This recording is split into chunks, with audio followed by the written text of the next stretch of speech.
गरीब माँ पर काली बेटी बनी बोझ। मुबारक हो, आपको लड़की हुई है। ये लीजिए आपकी बच्ची। हे भगवान, ये क्या? एक तो मुझे लड़की हुई है, ऊपर से इसका रंग कितना काला है। अगर माँ जी ये इन्होंने इसे देख लिया तो न जाने क्या होगा। सुजाता मन ही मन ये सब सोच रही होती है कि तभी वहां उसका पति अनुराग आता है। करमजली, तुझे शर्म नहीं आई एक लड़की को पैदा करते हुए? ऊपर से पैदा भी किया तो एक काली लड़की को। अगर मुझे पता होता कि तू काली लड़की को जन्म देगी तो मैं तेरी कोख में ही से मार देता। मुझे एक बेटा चाहिए था, ना कि एक काली बेटी और बदसूरत बेटी। अनुराग की ऐसी बातें सुन सुजाता अपनी बच्ची को गले से लगाकर रोने लगती है। सुजाता जैसे ही अपनी काली बेटी के साथ अपने ससुराल में कदम रखती है। कल मोही, शर्म नहीं आई तुझे एक लड़की को जन्म देते हुए? मैं तो खुश थी कि मेरी बहू पेट से है, बिल्कुल मेरे बेटे की तरह एक सुंदर से बेटे को जन्म देगी, लेकिन इसने तो अपनी तरह ही काली बेटी को जन्म दिया है। मुझे तो शर्म आती है तुझे अपनी पत्नी कहते हुए। अगर पता होता कि तू एक काली बेटी को जन्म देगी तो मैं तुझसे कभी शादी नहीं करता। जा किसी कुएं में डूबकर मर जा और साथ में अपनी इस काली बेटी को भी ले जा। एक माँ सब कुछ बर्दाश्त कर सकती है, लेकिन कभी भी अपने बच्चे के खिलाफ कुछ गलत बर्दाश्त नहीं कर सकती। अपनी सास और पति से अपने बच्चे के लिए इतना सब कुछ सुन सुजाता के दिल पर जो बीत रही थी उसके बारे में तो कोई अंदाजा भी नहीं लगा सकता था। अनुराग को शुरू से ही एक बेटा की चाहत थी, लेकिन अपनी पत्नी को एक काली बेटी को जन्म देने की वजह से अनुराग अब सुजाता से नफरत करने लगता है। इसलिए अनुराग अब गांव की एक गोरी लड़की से शादी कर लेता है। ये आपने क्या किया? मेरे होते हुए आपने दूसरी शादी कैसे कर ली? अब मेरा और मेरी बच्ची का क्या होगा? आप ऐसा कैसे कर सकते हो? तुझे क्या लगता था कि मैं तेरे और तेरी इस काली बेटी के साथ जिंदगी भर रहकर अपनी पूरी जिंदगी बर्बाद करूंगा? इसलिए मैंने किरण से शादी कर ली है।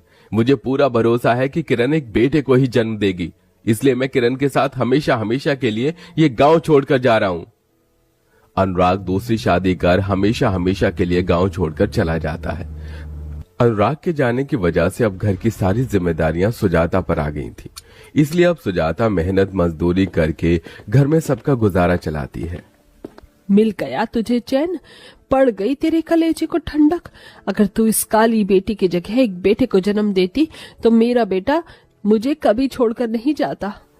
कलावती के ताने सुजाता के दिल पर किसी तीर की तरह लगने का वार करते थे, लेकिन सुजाता सिर्फ अपनी बच्ची के लिए सब कुछ बर्दाश्त करके हमेशा चुप रहती है। ऐसे ही समय बीतता रहता है और सुजाता की बेटी पूरे 6 साल की हो जाती है। माँ, आप कहाँ गई थी? मैं कब से आपका इंतजार कर रही थी। बेटा, आज काम करते हुए फैक्ट्री में मेरे पैर में चोट लग गई थी, इसीलिए आने में देरी हो गई। तू भले ही दुनिया की नजरों में सरस्वती बनने का ढोंग कर ले, लेकिन तेरी सारी सच्चाई मैं जानती हूँ।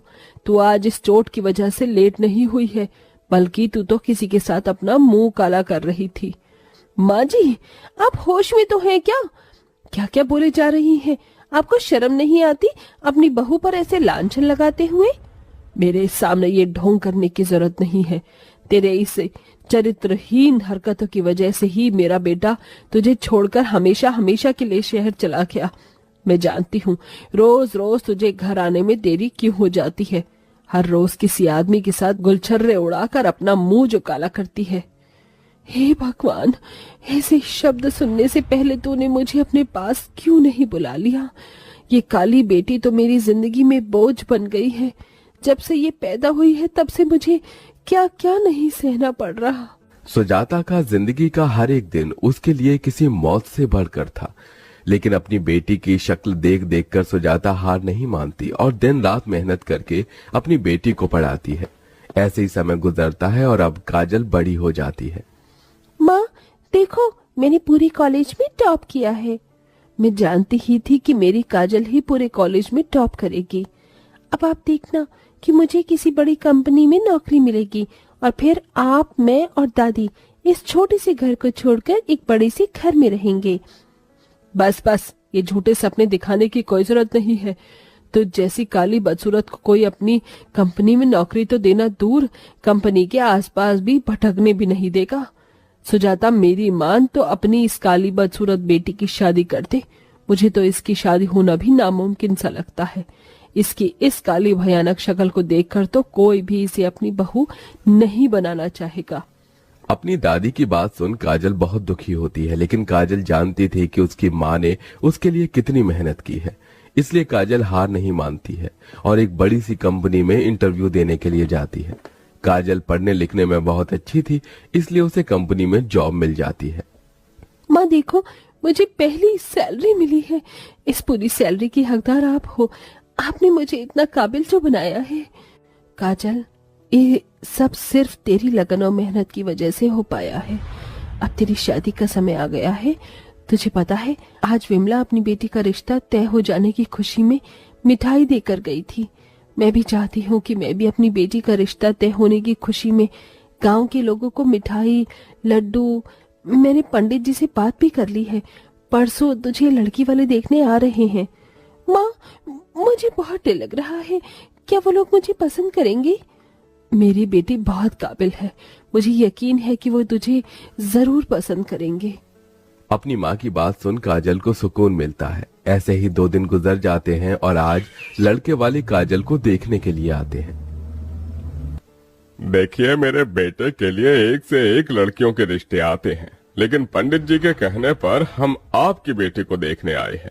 आपकी बेटी के काले होते हुए भी हम उसे अपने घर की बहू बनाने के लिए तैयार हैं, लेकिन दहेज में हमें 20 लाख रुपए चाहिए। भाई साहब, हम लोग दहेज में 20 लाख रुपए दे सके, इतनी तो हमारी हैसियत नहीं। तो बहन जी, ये रिश्ता भी नहीं हो सकता। मैंने तो पहले ही कह दिया था कि इसका रिश्ता हो पाना बहुत मुश्किल है। इसकी काली शक्ल देखकर कौन इसे अपने घर की बहू बनाना चाहेगा। इससे अच्छा तो इसे जहर देकर मार देती, वही तेरे लिए सही था। अपनी दादी की बात सुन काजल की आंखों में आंसू आ जाते हैं और वो भागते हुए अपने गांव की नदी किनारे चली जाती है और वहां जोर जोर से रोने लगती है। काजल के रोने की आवाज सुन वहां पर एक अंशुमन नाम का लड़का आता है। अरे, आप ऐसे ही रो क्यों रही हैं? तुमसे मतलब? ठीक है, अगर आपको नहीं बताना तो कोई बात नहीं, लेकिन इतना गुस्सा मत कीजिए। ये लीजिए रुमाल, इससे अपने आंसू साफ कर लीजिए। अंशुमन काजल को रुमाल देकर वहां से चला जाता है और पेड़ के पीछे छुपकर काजल को देखने लगता है। ऐसे ही समय गुजरता रहता है और आज फिर एक बार काजल को देखने के लिए रिश्ते वाले आते हैं। अगर हमें पता होता कि आपकी बेटी ने इतनी काली है और बदसूरत है तो हम कभी भी यहाँ नहीं आते। हे भगवान, अब मैं क्या करूं? मेरी बेटी के काले रंग की वजह से इसका कहीं पर भी रिश्ता नहीं हो पा रहा है। ये जब से पैदा हुई है तब से मेरे ऊपर बोझ बन गई है। न जाने कब इसकी शादी होगी। जो भी रिश्ते वाले काजल को देखने के लिए आते हैं तो उसके काले रंग की वजह से शादी से इनकार कर देते हैं, या तो इतना दहेज मांगते हैं जो सुजाता की हैसियत से बाहर था। इसलिए अब बेचारी सुजाता बूढ़ी उम्र में भी मेहनत मजदूरी करके पैसे जोड़ना शुरू कर देती है। माँ, आपको मेरी शादी के लिए इस उम्र में भी कितना काम करना पड़ रहा है। आपके हाथों में कितने छाले आ गए हैं। अपनी माँ को इतनी मेहनत करता देख काजल से रहा नहीं जाता, इसलिए अब काजल भी ऑफिस के साथ साथ गांव में अपनी माँ से छुपकर बच्चों को ट्यूशन पढ़ाना शुरू कर देती है। और अब काजल भी अपनी माँ की तरह धीरे धीरे पैसे जोड़ती है। अरे यार, 9 बज गए हैं और ये अभी तक आई नहीं। अंशुमन ने जब से काजल को देखा था तब से अंशुमन काजल को पसंद करने लगा था। अंशुमन को काजल के काले रंग से कोई भी दिक्कत नहीं थी, वो तो अब उसे बेपनाह मोहब्बत करने लगा था। पापा, आपने सोच भी कैसे लिया? मैं इस काली कल मुहित से शादी करने के लिए तैयार हो जाऊंगा। चलिए यहाँ से। आज फिर एक बार और काजल के काले रंग की वजह से उसका रिश्ता नहीं हो पाता। काजल अब इन सब चीजों को और बर्दाश्त नहीं कर पाती, इसलिए गांव की नदी किनारे जाकर काजल नदी में खुद की आत्महत्या करने ही वाली होती है कि तभी वहां अंशुमन आता है और काजल को ये सब करने से रोकता है। तुम पागल तो नहीं हो गई हो? हाँ, अगर मेरी जगह कोई होता तो वो तो कब का आत्महत्या कर चुका होता। अंशुमन के पूछने पर काजल उसे सभी चीज बताती है, जिसे सुन अंशुमन वहां से चला जाता है और अगले दिन अपने माता पिता के साथ सीधा काजल के घर आता है। मैं जानता हूँ तुम मुझे यहाँ देखकर बहुत हैरान हो। काजल, मैं तुमसे बहुत प्यार करता हूँ और जब से मैंने तुम्हें देखा तुम्हें चाहने लगा हूँ। मैं तुम्हारे साथ शादी करके अपनी पूरी जिंदगी तुम्हारे साथ बिताना चाहता हूँ।